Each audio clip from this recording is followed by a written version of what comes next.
Welcome to Odd's Bodkins Curiosity Shop, where you'll find the unique, the bizarre, and sometimes the haunted. Feel free to look around, peruse the items, and never fear. There's nothing here that bites. Hard, anyway. Well, hello there. So pleased to see you've returned to Odd's Bodkins Curiosity Shop. I am your shopkeeper, Chris Baker, and today we have something quite bizarre to take a look at. If you'll notice over here, of course, it is the holiday season, and there's nothing more exciting than to buy your wee one, the big gift of the season. And of course, back in 1988, in a certain film, the big gift of the season was a good guy doll. And of course, we have a vintage box from said good guy dolls, but this box is quite empty because the story continues as to the mythos of the doll that this box once housed. So let's waste no time. Let's pull out the mutoscope and take a look at season 2 of Chucky. Chucky came out in October of 2021 and really kind of took the horror world by storm. And I, for one, was a fan of the original Child's Play series, although as the first two, I really liked them. The third one was so-so, and then that's kind of where they had problems with the studios and went on to start doing the Chucky movies, The Bride of Chucky, The Seed of Chucky.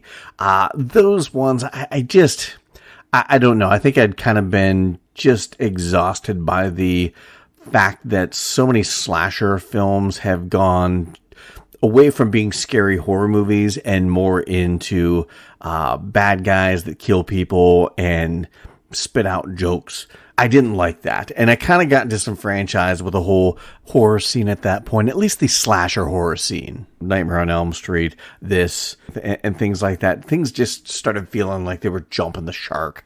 And so I kind of got out of the Child's Play game and the Chucky game. But then, when I started, watching all these shows that they have on like Shudder, where they're doing like histories of horror, Eli Roth's History of Horror, you do some of the breakdowns of the 101 scariest moments on horror movies on Shudder and things like that. And then you hear about some of these other movies that they did, The Curse of Chucky and The Cult of Chucky, and it seems like they kind of got things back on track. And these are movies I never really went back and watched, although I want to when the time is right, when I can watch them on one of my streaming services. I want to check these out. But when I found out they were doing the Child's Play or the Chucky TV series, I thought, okay, this is interesting. This is a chance for me to kind of get back in the Chucky game.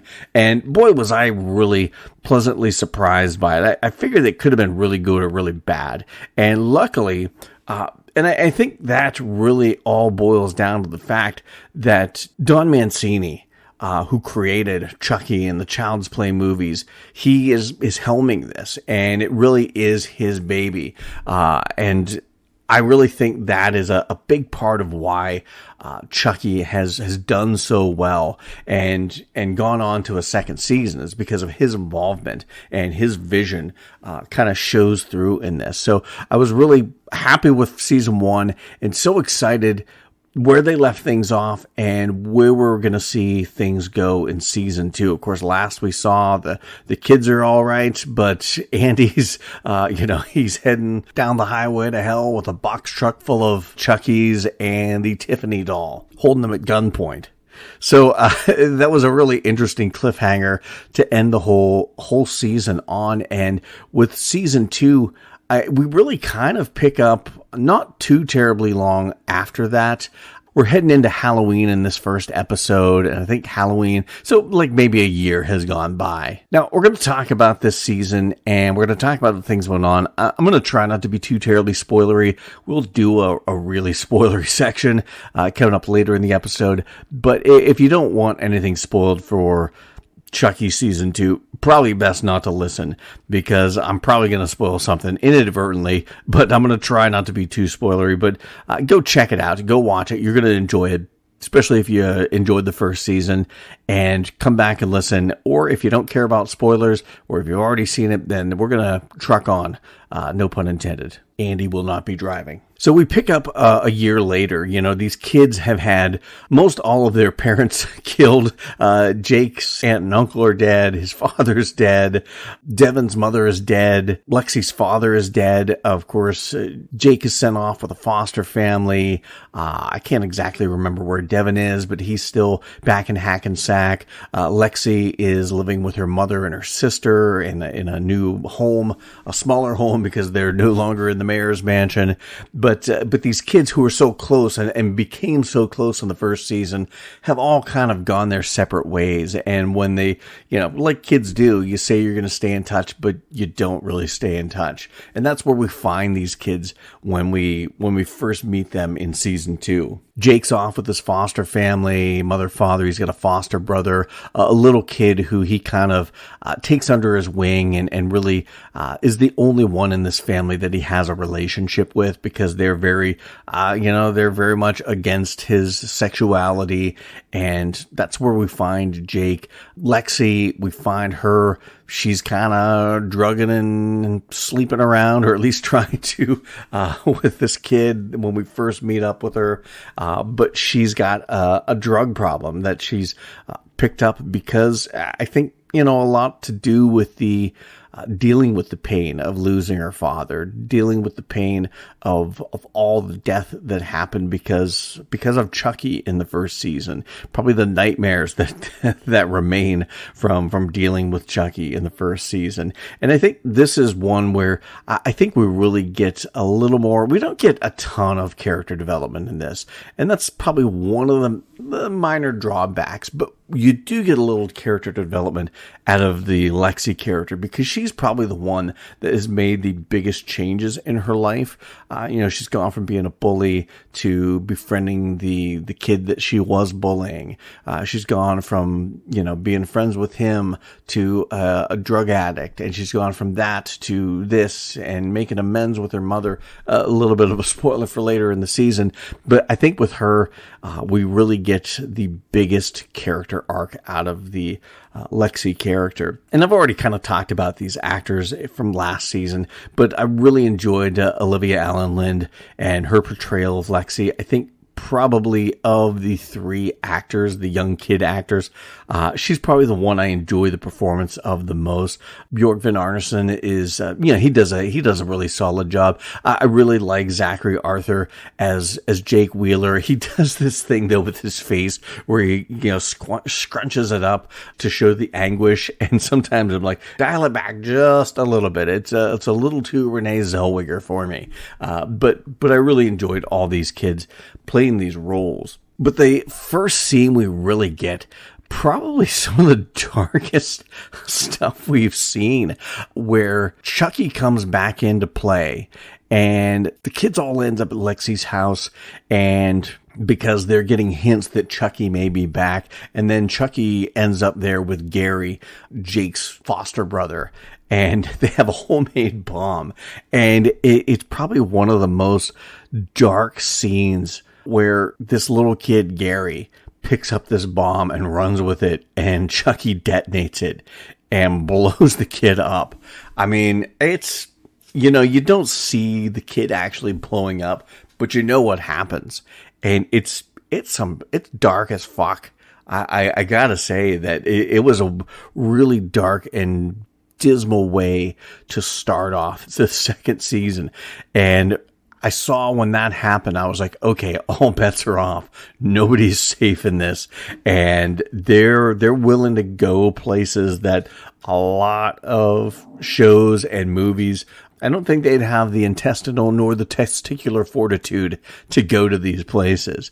But the kids are kind of blamed for this, and they go into, instead of going to juvie, they're sent to a Catholic school called the Incarnate Lord, almost like a religious juvenile prison. And of course, they find out right away that the building, the Incarnate Lord, was the orphanage or boarding home that a young Charles Lee Ray grew up in. And that's really kind of the launching off point to this season. We spend a lot of time in Incarnate Lord.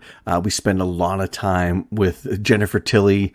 I would say her character, but it's kind of her, kind of not her. We'll talk about that coming up. But one of the new characters I did want to mention was the Nadine character, played by Bella Higginbotham. I thought she did a fantastic job. She had this Allison Hannigan, this one time at band camp sort of vibe to her, like an innocence, but you know, she's ready to shit mix things and get her hands dirty and do things she's not supposed to. So she was really kind of a breath of fresh air that I was really enjoying for the most part, and it kind of borderline. It could have got very annoying, but I think they didn't let it quite get that far with this character. And then when the way she ended up, I'm not going to talk about this until the definite spoilery section, but the way her story ended, it was not expected, and it was grisly, if anything. Well, hell, I mean, just by that, you've pretty much had it spoiled, so we'll talk about it. But when she's pushed out the window by the good Chucky doll, oh man, that was grisly stuff. And her landing on the what was it, the statue of Mary or the angel or whatever it was, kind of cradling her in its arms and the blood running down. It was really some interesting imagery, beautiful imagery, disturbing imagery. But I really enjoyed her performance because she brought a bit of innocence to this character. She brought a bit of life to a bunch of kids that are really troubled. Jake, Devin, Lexi have all gone through some stuff, and yeah, they carry a lot of weight on their shoulders, and they portray these characters like that, you know, feel like they've got the fate of the world in their hands, with Chucky being out and about and a constant threat. And the Nadine character brought a little life and a bit of, not levity so much, but she brought a little bit of effervescence to some very dour characters, which I think was much needed. And I think the character is going to be missed. I don't know as if they'll do what they did with Devon Sawa, because he is back. Now, he played in the previous seasons, he played Jake's father. He played Jake's father's twin brother, Jake's uncle. And so we got him, even though Jake's father dies early, we still get Devon Sawa on that. And in this, he plays Father Bryce, who is the head of Incarnate Lord. And he is a very devout Catholic, you know, very strict, not a bad guy, but he goes a little overboard in some of his punishments, but not a bad guy ultimately. Then a character that I kind of enjoyed, I thought it was interesting because she's not a new character.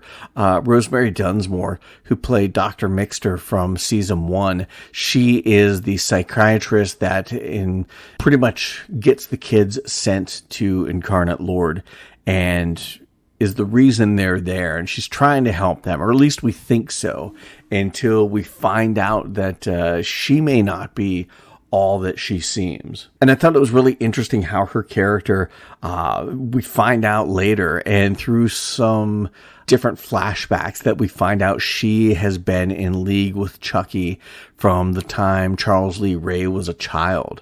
And the fact that she's been fascinated with him. It's almost kind of like that Cult of Chucky vibe to it. She's been fascinated with him. She looks at him as the perfect killing machine, and she has really enabled him. She was plotting with him from the beginning to get him mixed up with Jake and Devin and Lexi, trying to get one of them to kill somebody to help Chucky with his plans in season 1. So I really like that this character got a lot more to do and a lot more interesting stuff to do in this. Then we get a couple more characters that I want to touch on but one actor to talk about. Lachlan Watson plays the Glenda character or characters that finally make an appearance in this. And of course, they are the children of Jennifer Tilly, who had the Glenda bits of soul from Seed of Chucky transported into them. Yeah, it gets all crazy. And that's really one of the things that I think Don Mancini does so well with this, is all the craziness of all the original movies, tying them into this series. But they do a fantastic job. They're Chucky and Tiffany's non-binary kids. You've got Glenn, who is kind of not a pacifist, but they don't like killing. They don't really have an evil bone in their body. Then you've got Glenda, who they maybe don't want to kill, but they kind of have that killer instinct and that killer tendency about them, which I thought was going to be interesting to see where they went with this. And while they didn't go anywhere spectacular with these characters, it did have a nice little wrap up to the story of them being brought into this kind of as fan service. And I really enjoyed it, their part in this story, because I think it was very integral to the story. And while I don't think we're going to see these characters further on in the series, may show up later in future seasons, I don't know, but I really enjoyed the portrayal. I like Lachlan Watson as these characters, and I enjoyed these characters and the part they played in this bigger story of Chucky season 2. So ultimately, the story at Incarnate Lord pretty much has our 3 kids living everyday life there until they find out Chucky shows up. And they end up capturing one of these good guy dolls. And they do kind of the Clockwork Orange thing and make it so this Chucky doll becomes what they lovingly call Good Chucky. And he gets violently sick if he does something violent, he hurts something. And it made for some interesting storytelling, because you have this good guy doll that you shouldn't trust. But Jake trusts this good guy doll, this good Chucky, implicitly. It causes a rift between him and Devin. Lexi's kind of thrown in the mix there. Nadine as well. She kind of takes this good guy doll, this good Chucky, under her wing, and is very motherly to it. And you see this all play out. And like I said, it just, where it should unite them, it divides them. And watching this good Chucky and Brad Dourif doing the sweet, innocent voice was just, I don't want to say it was comedy gold, but it just made for some not intentionally hilarious moments, but moments that you had to laugh, just because I can just picture Brad Dourif doing the voice for this inside the recording studio, and the look that must be on his face as he's doing this good Chucky voice. But then you have some of the other variants Chuckies. You've got the muscle-bound Chucky.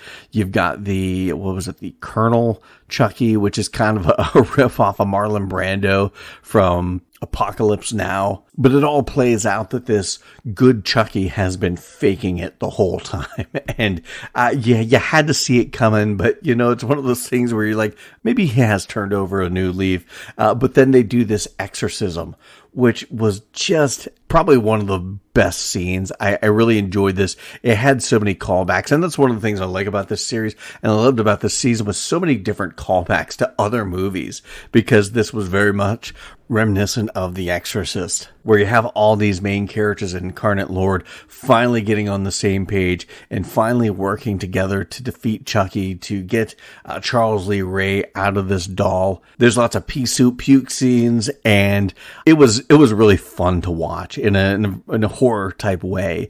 It gets crazy. They exorcise Chucky, good Chucky, out of the good guy doll, but that Chucky goes into Father Bryce and he explodes.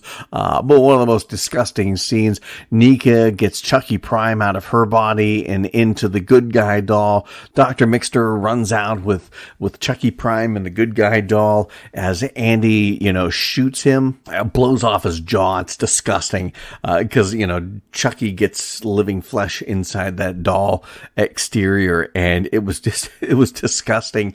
But we find out that wasn't Chucky. While things were going on inside, while one of the sisters at the Incarnate Lord is having a showdown with our gang, Chucky knocks out Dr. Mixter, does a soul transference, and so when Chucky is being shot, it's not Chucky, it's Dr. Mixter inside the good guy doll. Chucky and Dr. Mixter's body run off, and then they do this scene, Willem Dafoe from Platoon, where he's got his arms up the air and he's being shot. They do that scene as Andy shoots the good guy doll that has Dr. Mixter's soul inside of it. It was just, I tell you what, this show, I know I'm probably not doing a good job of talking about it succinctly because so much shit goes on in this. There is so much from episode 1 to episode 8.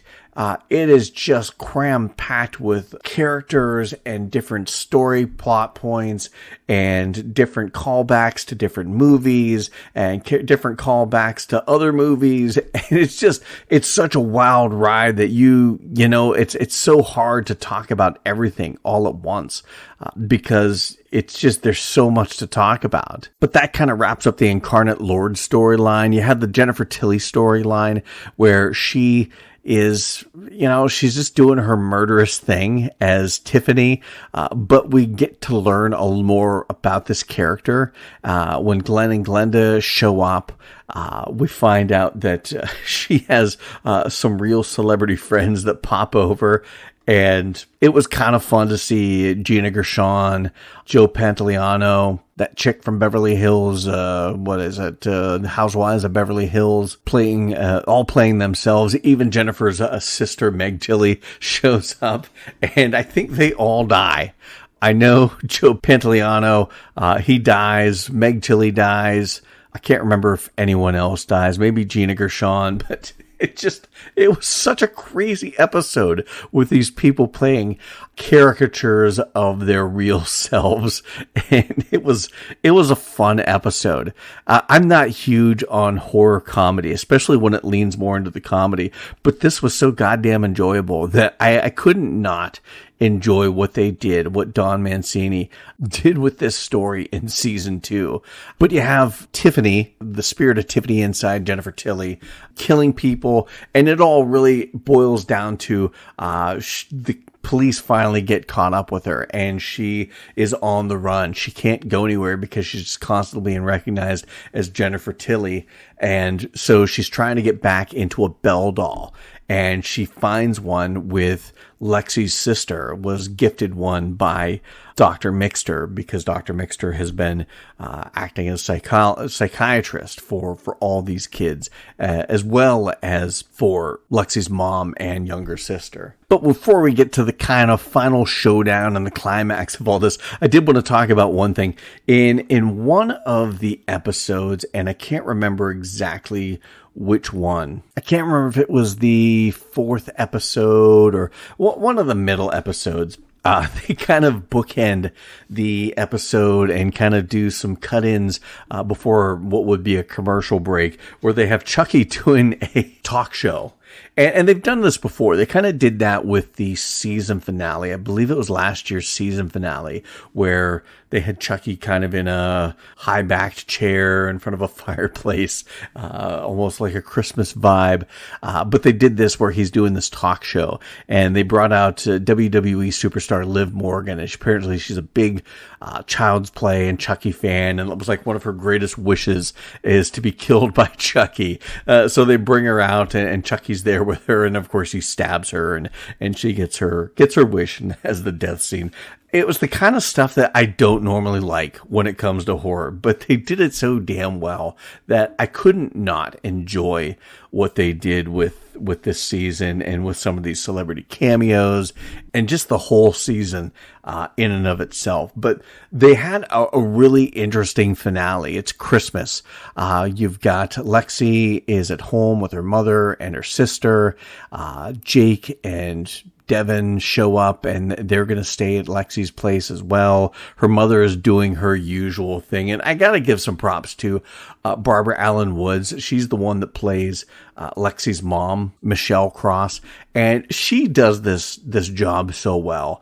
And there's a reason I'm kind of talking about her a little more at length than probably did last year when she was on the show. But yeah, she's done so much. I mean, a lot of stuff in regular dramatic TV and comedy TV, just TV in general and movies in general. She was in Ghoulies 4. She's done a lot of TV like Star Trek The Next Generation, Married with Children, Mr. Belvedere, Dream On, Wings. She's been in Seinfeld. She was a main role in Honey, I Shrunk the Kids, the TV series back in the late 90s. She was on that show, The Goldbergs. She just does a fantastic job with this mother. She plays the just overbearing, self-centered, putting on airs mother that this character calls for. And I think I don't think I really noticed this last year when I was talking about Chucky, but Barbara Allen Woods is actually the real life mother of Olivia Allen Lind, who plays Lexi. So mother and daughter playing a mother and daughter in this series. I thought that's kind of cool and worth noting. And worth noting how much their chemistry really showed on the screen, because you were able to really feel that mother-daughter connection, even though this fictional mother-daughter relationship probably a little more dysfunctional than their real life, but you could really feel that mother-daughter dynamic throughout the series. But they had this moment at the table, the dinner table, where Jake and Devin are fighting, Lexi and her mom are fighting, and they have this moment between Lexi and her mom where Lexi has this great moment of self-realization that, you know what, all the things she blames her mom for, all the horrible things she's done them herself. And how can she ridicule her mom if she's done the same thing? She can't forgive herself unless she can forgive her mom, that sort of deal. And they have a touching moment, and you think, you know, maybe these two are going to make it as a mother and daughter and not be so divided all the time. So they kind of make up, and then Jake and Devin make up, and you really kind of get this kumbaya happy moment at the end of this dinner.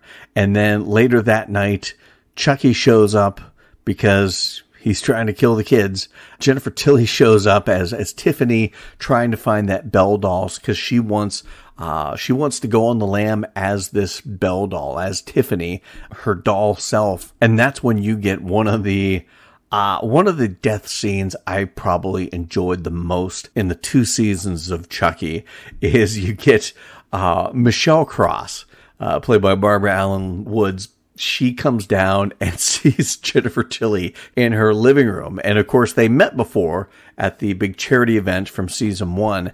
And she's just so starstruck that she doesn't think the fact that Jennifer Tilly's in her house in the middle of the night on Christmas Eve.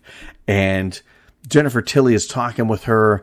And then all of a sudden, Chucky sneaks up behind her with the world's quietest chainsaw and ends up cutting Michelle Cross in half.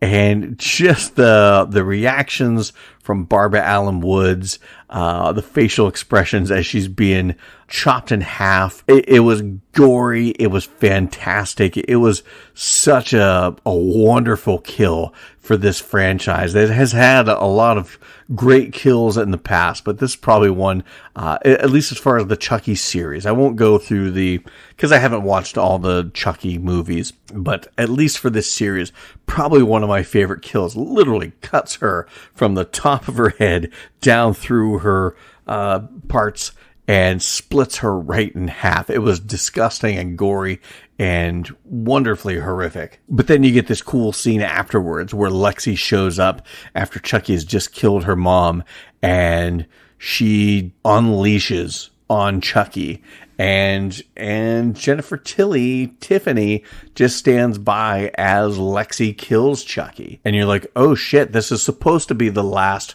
Chucky doll. So you're wondering, oh my God, where's this show going to go next? I suppose I could just say this, Chucky doll from in season 3 was just another one that wasn't accounted for, but that's sloppy writing. That's bad writing. So I found it interesting when they're upstairs and the kids are attacking Jennifer Tilly. Then all of a sudden, the little sister, Lexi's little sister, shows up. Caroline's her name. And we find out from back in season 1, all the things that Chucky was whispering to her. And we find out that Chucky told her that her real mother was going to show up and take her away. And so she ends up leaving with Jennifer Tilly. And we find them later on. I don't know how big the time jump is supposed to be, but we find them later on in a hotel room, and Jennifer Tilly is trying to perform this voodoo spell on the Belle doll to get Tiffany's soul into this Belle doll, and it's not working. And then all of a sudden the Belle doll comes to life. And I like the reveal because the wig comes off, the makeup of the Belle doll gets wiped off, then the wedding dress starts to drop, and you realize this was just a Chucky doll the whole time. Now, I'm sure you're probably sitting there saying to yourself, Chris, you left out a ton of stuff. And yes, I did, intentionally, just because you couldn't go through all of this. But there was some plot points, the Chucky doll that cut Michelle Cross in half, how that was Dr. Mixter with Chucky. She had a Chucky doll, a good guy doll in reserve, and transferred the soul into that doll. I left out about Glenn and Glenda getting put back into the Glenn Glenda doll from Seed of Chucky. There's just a lot that went on that if you haven't watched this, you really need to watch it, because there's no way I could talk about this succinctly. I really feel like I did a piss poor job of talking about this because there's so much going on. I feel like I talked about what happened, but not all the whether tos and the why fors and the things I enjoyed about it, because like I said, just so much goes on from episode 1 to episode 8 that it's all kind of overwhelming when you really think about it. But that's really kind of how the story goes in season 2 of Chucky. And that's one of the things I really liked about it, because there was never a dull moment in this season. There really wasn't in the first season, but definitely in this season. And I thought, oh God, when they started bringing in the Glenn Glenda characters, I thought, this is going to be one of the 2 movies I just didn't really care if I wanted to watch, because it dove more into comedy than horror, and having 2 dolls have a doll baby, no pun intended, or maybe intended, I don't know. It just all seemed kind of very, like I said, jumping the shark. And I didn't know how much I was going to like them bringing that aspect into this. But I really enjoyed it. I enjoyed the portrayal of the Glenn and Glenda characters. I enjoyed where the story went. I thought it was interesting how the 2 halves of that soul are back in its original body, so to speak. Instead of feeling like they had to be separate entities, they're back as one again. That was interesting, an interesting commentary in these times. I thought it was really fun what they did with all the various non-Chucky related callbacks. They did a lot of references to a lot of different movies. Like I said, The Exorcist. They did the one about Platoon.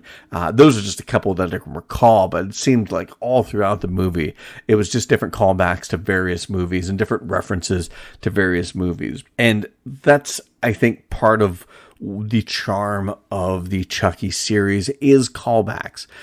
Now, if this were a Star Wars property, they would be ripped up and down for all the callbacks to other movies in the franchise. But I think it works with this because there's such a storied history with Child's Play and the Chucky movies.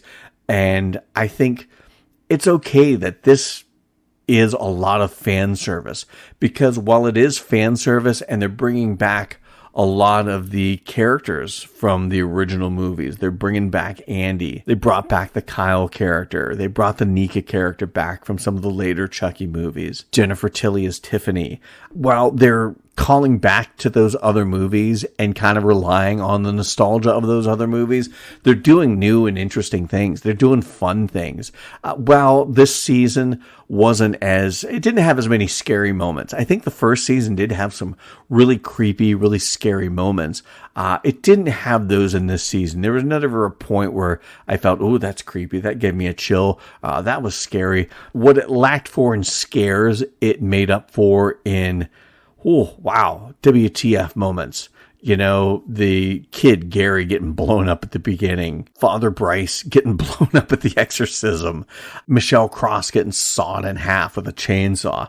It had some really gory, creepy, scary moments as far as kills go. Nadine's character, her falling to her death because good Chucky showed his true colors and pushed her out to the window, and her landing on that statue and cracking her skull. That was some disturbing imagery, and I liked that. I like the fact that they do call back to all the old movies, but they're still moving forward. It doesn't feel like they're rehashing completely old storylines, which I think is quite refreshing. And I like that they take the care to do social issue commentary, but they don't do it so heavy-handed. It felt maybe like in the first season, you really got the relationship between Jake and Devin pushed a little more to the forefront. But I think because it's new and it's one character, two characters essentially coming out, I think they paid a little more attention to that in the storytelling, whereas this, that was still, sexuality is still a theme, bullying is a theme, drug abuse and addiction is a theme, domestic disputes are very much a theme in this, but they're all done quite well in that. It never feels like I'm watching like an ABC after school special, teaching me the wrongs of this or the consequences of that. It never felt preachy in that way. So I really enjoyed the fact that they do tackle themes with this in a way that doesn't feel preachy or judgmental or like I said, putting those sorts of things before what should be the primary objective of the series is to scare people, or at the very least to disturb you with horror, with horrific images and horrific displays of violence. I think that has to be put to the forefront. And I think all of the themes and social issues that you tackle have to take a back seat to that. It doesn't mean you can't do them, but you have to do them right. It has to feel cohesive with the story that is being told, which is a horror story / comedy story. And I think that is what Don Mancini and the folks at Chucky did very well, in that it never felt like the social issues being tackled came first and the horror came second. The horror always felt like it was coming first. And that's what I enjoy. I know there's a joke there about coming first, but this isn't that podcast. Sorry. But ultimately, I really enjoyed this season, probably just as much, if not more, than I enjoyed the first season. I think the principal characters, Zachary Arthur as Jake, Björgvin Arnason as Devin, Olivia Allen Lind as Lexi, I think they all do such a fantastic job. They're very good young actors. While, sometimes their performances aren't perfect, they're young and they're learning and they're growing as actors. And I think they do a great job to begin with, but these actors, I think they're only going to get better as things go on. Devin Sawa always a treat to see him show up and stuff. Fiona Dourif as the Nika character. I like how, as much as they've done to this character, even at the end, is still very much relevant in this story, and I'm excited and interested to see where the character is going to go from here. Jennifer Tilly is just fantastic as the Tiffany Valentine character, and even herself, as you see in some instances.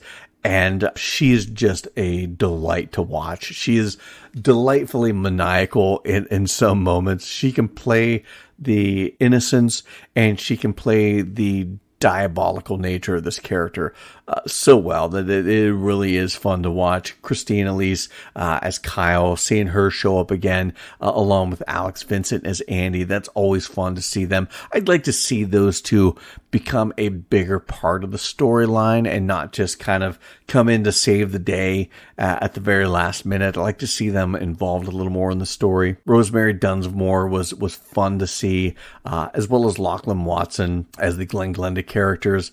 I did like how they brought back Billy Boyd to voice the combined Glenn Glenda in doll form, which is going by Gigi now. I like how they brought him back to voice that. All the celebrity cameos were fun and didn't seem out of place, but just because of the way they did them. They weren't celebrity cameos. They were celebrities playing hyper effed up versions of themselves. And that really kind of fit in with this. The actresses that played Sister Ruth and Sister Catherine were fun characters to watch. It'll be interesting to see if we see the Sister Catherine character show back up, played by Andrea Carter. I really enjoyed her performance. I thought she made the character interesting and compassionate. And Brad Dourif as Chucky is incomparable. I mean, the man is an icon in cinema, just in general, but especially just because of the Chucky character, a horror icon, to say the least, and does a fantastic job with Chucky in all the different incarnations that we see. So ultimately, this is such a fun, wild ride, season 2 of Chucky.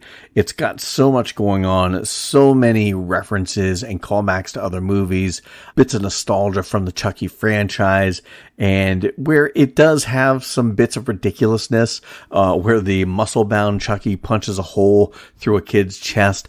You do have some more grounded in reality kills, like the getting cut in half with a chainsaw. Just as disgusting, just as bloody, but not as ridiculous as a doll punching a hole through somebody. It has so much fun that I don't mind that it leans a little heavy on the comedy when you have so many gory and horrific and dark things happening. Kids blowing up, people getting cut in half, some girl getting the Brandon Stark treatment, getting tossed out a whatever story window. And for all the craziness, the story still stays strong and still stays cohesive. And like I said, I've got to put that at the feet of the man behind it all, Don Mancini, who really plays a big part in this, whether it's writing, directing, just being the man behind the franchise and the man behind the series.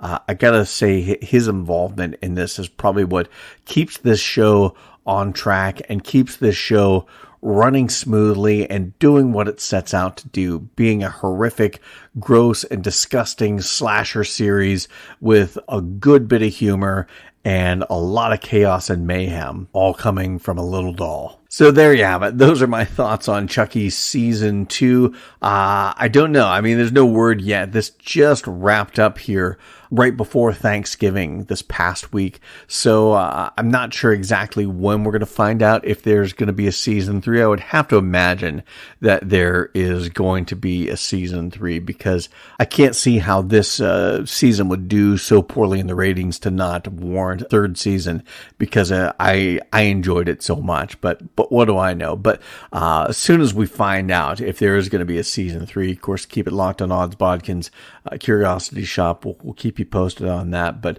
really excited to see where they're going to go. I mean, they're kind of whittling down characters. The Glenn Glenda character has gone back to just being a doll and living abroad. You've still got Tiffany. You've still got Chucky.